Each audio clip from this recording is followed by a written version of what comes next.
What up, Homedawgs? My name is Gokey Gamer, coach of the Milwaukee Medichams, and welcome to the draft breakdown for the team that I've got for the Season 1 of a draft league by the name of Josh's League.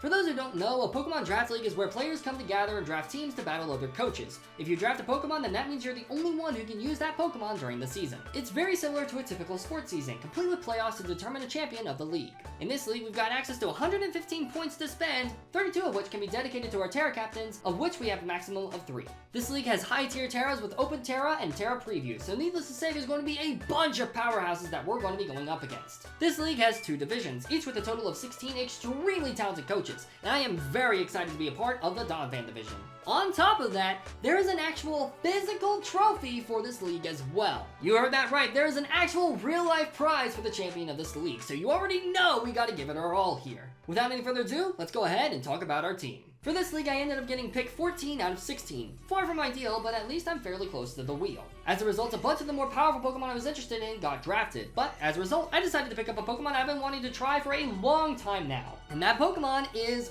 Gholdengo. Gholdengo's stats are absolutely insane, especially when paired up with their Ghost Steel typing, extremely broken ability in Good as Gold, and their signature move, Make It Rain. I'm very excited to use this Pokemon and play around with both supporting sets and offensive nuke sets. Now for these next 3 picks, I have to give full credit to my friend Zachmander. He's used Gholdengo before and was able to point out some extremely powerful pairings to go alongside Gholdengo, which helped me out a ton. Massive thanks to him. His channel will be linked down in the description below, alongside the commissioner of this league and all other coaches here as well. Please be sure to check them all out. Now originally I was thinking about picking up another Pokemon that I've been somewhat interested in, that being Garchomp. Now granted, Gholdengo and Garchomp would have paired up extremely well with each other, however Zachmander pointing out a much better pairing that I didn't notice until he said something. And the Pokemon that he brought up was Roaring Moon. A physical nuke making Roaring Moon one of the most powerful Paradox Pokemon is nothing to sneeze at. Immediately giving me a speedy Pokemon to work alongside Gholdengo's support, as well as a physical nuke to go alongside Gold's special moves, the type synergy is also near perfect. Having amazing resistant immunities into the types they're weak to is so powerful, especially at this point in the draft. The third Pokemon I picked up is a Pokemon I'm not the most familiar with, although once Zach pointed it out to me, I realized its major potential alongside both Gholdengo and Roaring Moon. And that Pokemon is Gliscor, a bulky threat that can also hit extremely hard with physical attacks, as well as playing support by sending up hazards and clicking Tailwind, helps both Gholdengo and Roaring Moon quite a bit. I might not have that much experience with this Pokemon, but I'm very excited to give him a shot and hopefully show off what he can do. After this pick, I really wanted to grab a strong Terra captain before they were all gone, especially since in this league there is so many high-tiered threats. For those curious, Roaring Moon is unfortunately Terra banned in this league. I also wanted to go ahead and complete my Dragon Steel Fairy Core as well, and while I had noticed this Pokemon and considered them for a while, Zach is the one who convinced me to grab them. Everybody, I am pleased to welcome Terra and Enamorus to the team.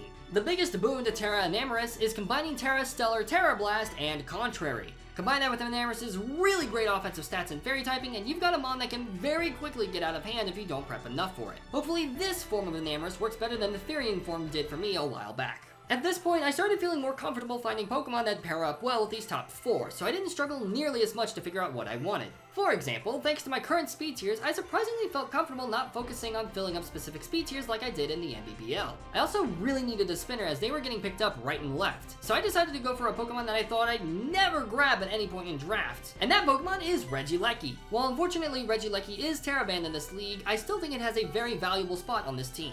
Having access to a super speedy rapid spin and screen setup is super reliable. And having a Pokemon that near guarantee outspeeds every Pokemon, even if they're Scarfed, does make me feel quite good about their place on this team. As with Roaring Moon and Enamorus here, I fully expect to go up against a lot of Scarfers. Speaking of Scarfers, I decided that while I didn't have that much concern over my speed tiers, having speed control could be really valuable here. Originally, I was going to grab Vaporeon next as I really liked the idea of having a slow flip turner with Wish, but unfortunately they got unexpectedly sniped from me. However, that snipe might have been a blessing in disguise as that made me realize that there was a different water type that'd be a great fit on this team. While he doesn't have access to flip turn, I still think Araquanid is going to be fantastic here. Unfortunately, while I don't have enough points to Terra this mon, I really don't think Araquanid needs it, thanks to his ability, Water Bubble. Also having reliable access to Sticky Webs really helps out this team a ton, so I'm very excited about Water Balloon hopefully popping off, although I prefer it if he didn't pop his balloon. Now that I've got a really solid team of 6, my only concern with it is that it's full of Pokemon that I've never used before,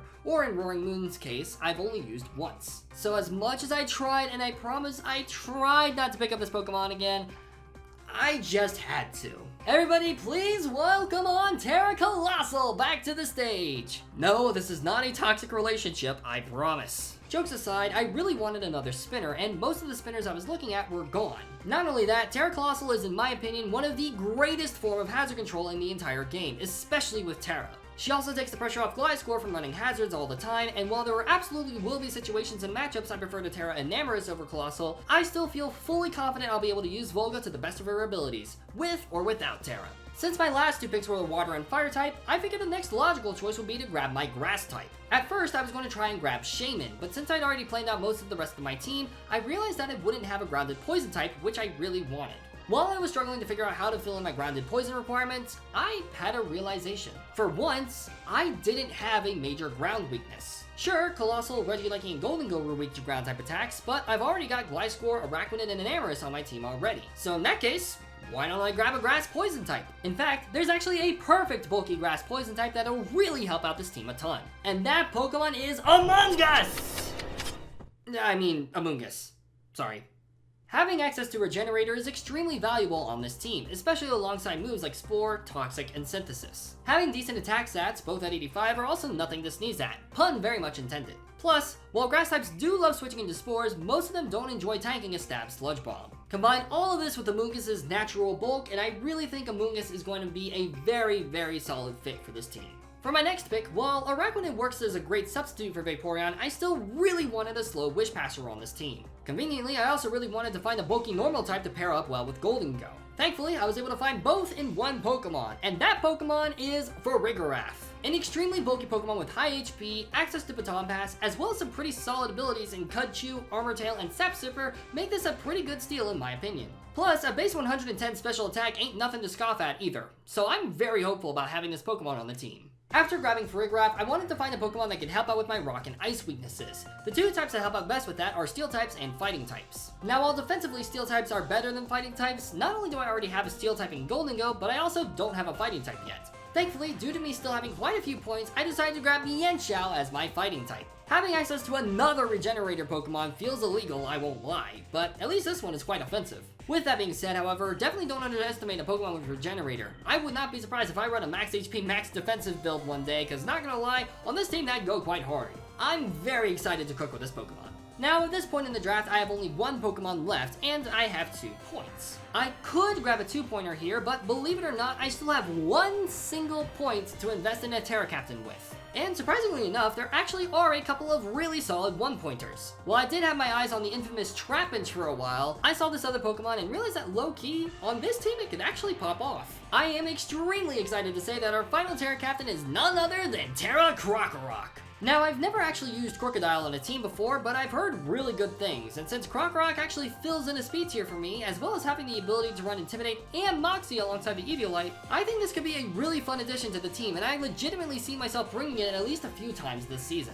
I've got quite a number of ideas that I want to execute with this Pokemon, so hopefully I'll get the chance to. And that's the team that I've got for Season 1 of Josh's League. Overall, while this is a very different team from what I typically draft, aside from Colossal, I'm still very excited to try it out, as I see a ton of potential with it. I hope y'all are excited to see me pop off with it too, because I definitely think this team has what it takes to make it all the way to the championship and earn that trophy. If you enjoyed this, be sure to leave a like and subscribe to the channel so that you don't miss any of these battles. Keep in mind that this league is actually going to be starting on the 14th of September and not the 7th. All these battles will be uploaded on Sunday after that though. If you'd like to check out the team previews as well as the battles early, then please consider checking out my Ko-fi page down below. On top of all of that content, you'll also get access to a whole draft league's worth of battles with my Monotype draft, which is only going up on my Ko-fi page. So be sure to check it out if you haven't already. Also, if you haven't seen it yet, be sure to check out my NBBL draft breakdown that went up yesterday, as if you thought this team was OP, you ain't seen nothing until you've seen that team. With all that being said, thank you all so much for watching, be sure to do all the YouTube things, and I'll see you soon